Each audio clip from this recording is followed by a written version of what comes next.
Olá, meu nome é José Maria da Silva Batista, sou professor de Geografia e estou gravando esta aula para o concurso do PDE 2024. Meu componente curricular é Geografia e eu escolhi uma aula do sétimo ano, a aula 29, que trata sobre os povos africanos. Vamos lá? O objetivo dessa aula é justamente identificar quais áreas de origem desses povos africanos e como que eles eram trazidos para o território brasileiro. No segundo momento, nós temos como objetivo compreender as contribuições desses grupos étnicos para a riqueza cultural do Brasil, certo? Nesse primeiro momento, eu convido os alunos a fazerem uma reflexão. Neste caso, eu questiono para eles de onde foram trazidos esses povos e sob que condições. Porque é sabido que no momento do descobrimento do Brasil, nós tínhamos aqui no território, os povos indígenas. Então, uma vez que os povos africanos eles foram trazidos posteriormente, é interessante instigar essa reflexão de onde eles vieram e como que eles chegaram, certo?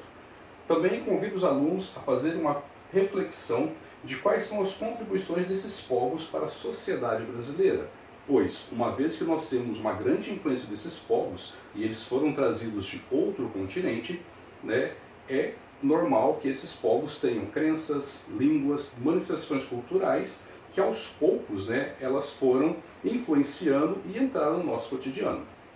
Para isso, neste primeiro momento, nós vamos aprofundar a origem desses povos. Estima-se que entre o século XV e XIX, quase 10 milhões de africanos foram trazidos forçadamente para a América, dos quais 3 milhões chegaram ao Brasil. Então nós temos aqui um mapa, é interessante reforçar que do lado direito, nessa parte aqui, nós temos o continente africano e aqui, mais à esquerda, nós temos o continente americano. E as setas aqui, elas indicam as rotas, que esses navios eles faziam para trazer esses povos, até o nosso país. E aí, como o dado nos coloca aqui, são 10 milhões e quase 3 milhões desses povos chegaram ao Brasil. Agora vem aquela questão, como que esses povos eram trazidos? Então nós temos aqui uma informação que coloca que o tráfico, desses escravos era uma prática bastante lucrativa, para as potências europeias daquela época.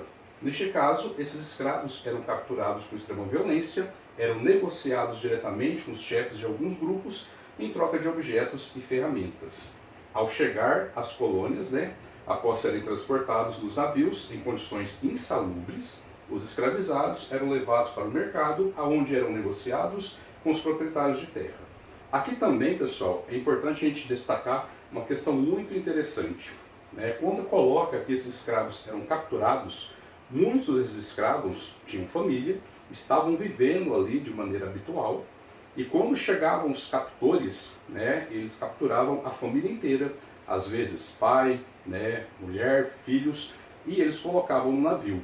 Como que era feito esse transporte? Na maioria dos casos, esses escravos eram acorrentados, colocados na parte inferior do navio e eram transportados de maneira insalubre. Como assim insalubre, Não tinha uma acomodação adequada, não tinha uma alimentação adequada, alguns deles adoeciam.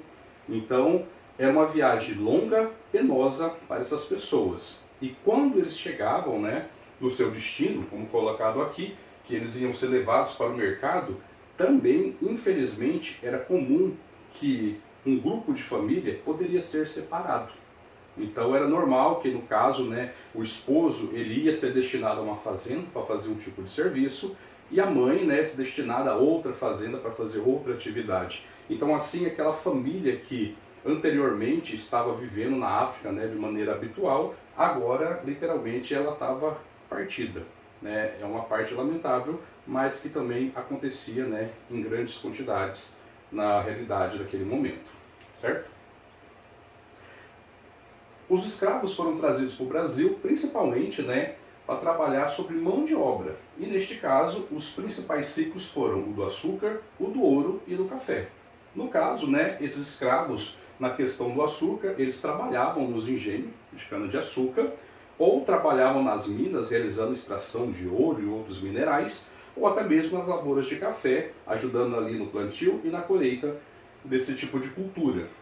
A rotina de trabalho era composta por um excesso de trabalho, condições precárias, violência, castigo, maus tratos, açoitamentos, tortura e alimentação insuficiente. Aqui vale frisar também o seguinte, né? Quando nós colocamos aqui uma rotina de excesso de trabalho, esses escravos às vezes chegavam a trabalhar ali 10, 12, 14 horas por dia, sobre condições penosas, né? Às vezes debaixo de um sol muito quente, não tinham roupas adequadas, às vezes não tinha calçado. E se porventura alguns deles se negassem, né, a realizar o trabalho proposto ali pelos seus donos, eles eram literalmente, né, castigados. Muitos desses castigos era feito na presença de outros escravos, com o objetivo justamente, né, de criar aquela ideia do terror. Se alguém tentar fazer algo como ele está fazendo ou não obedecer às ordens, ele vai ser castigado, né, no caso aqui dos açoitamentos, que significa a parte do chicote, de maneira violenta e servir de exemplo. Então, é uma realidade triste que fomentou muitos desses povos africanos durante todo o período que eles estiveram ali entre o século XV e o século XIX, certo? Mudando agora um pouco de perspectiva, indo para o segundo objetivo da nossa aula, quais foram as influências culturais que os povos africanos, né, trouxeram para o Brasil? Então, aqui nós temos a questão. Muitos desses aspectos cotidianos do povo brasileiro são legados desses povos, ou seja, muito que nós temos na nossa cultura é herança dos povos africanos, certo? Isso pode incluir estilos musicais, estilos artísticos, costumes, culinária, manifestações culturais e religiosas, além de uma série de palavras que nós falamos no nosso dia a dia. Então é importante a gente tentar perceber que ao longo, né, do período que esses povos foram escravizados, o costume deles foi se enraizando no própria questão da formação da população brasileira. E hoje, né, muito da cultura deles está presente no nosso dia a dia. Vejamos como exemplo.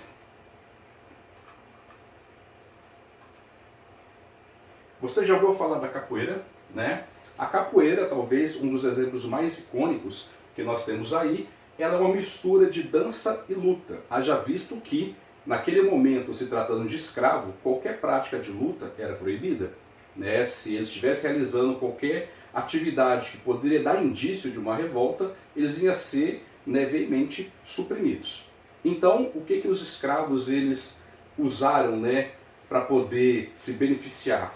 Eles usavam movimentos de dança, da quais muitos desses movimentos tinham caráter defensivo. Então a capoeira, ela nada mais é do que uma luta condicionada com movimentos de dança. Então ao som do berimbau ali, né, eles enganavam os seus captores e realizavam ali as rodas de capoeira com o objetivo de ser uma manifestação cultural, né, que eles poderiam fazer ali num determinado período, desde que os seus captores eles permitissem, e ao mesmo tempo eles iam treinando. Então essa é uma das heranças mais icônicas que nós temos e que foi muito importante, né, durante todo esse período que os povos escravos tiveram aqui no nosso país. Outro exemplo que nós temos aqui é a questão da religião e da culinária, né? Religiões como a questão do Ubanda, do Candomblé, são muito importantes e elas, principalmente na região Nordeste, né, elas estão presentes no cotidiano das pessoas. Assim como a culinária, da qual nós temos aqui uma série de pratos que eles são oriundos dos povos africanos e que nós, né, utilizamos e comemos diariamente aí. Então, desde a questão do vatapá, do acarajé, do bobó, do cuscuz salgado, até comidas mais comuns aqui para a região sul, como a questão aí do doce de abóbora, a paçoca, a tapioca, né, o bolo de milho, o bolo de tapioca, entre outros. Então, assim, a nossa questão culinária, ela está recheada de elementos, né, trazidos pelos povos africanos. Então, fazendo uma retomada rápida aqui da nossa aula, né, o objetivo aqui foi justamente identificar a origem dos povos africanos, que foram escravizados, né, e compreender a sua contribuição cultural para a formação do povo brasileiro.